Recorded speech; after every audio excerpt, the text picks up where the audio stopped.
ایک شخص حارث بن حشام نامی نے حضرت صلی اللہ علیہ وآلہ وسلم سے سوال کیا تھا کہ حضور، آپ پر وحی کیسے نازل ہوتی ہے؟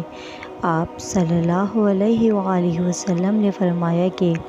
وحی نازل ہوتے ہوئے وقت کبھی مجھ کو گھنٹی کی سی آواز محسوس ہوتی ہے اور وحی کی یہ کیفیت مجھ پر بہت شاق گزرتی ہے۔ جب یہ کیفیت ختم ہوتی ہے تو میرے دل و دماغ پر اس فرشتے کے ذریعے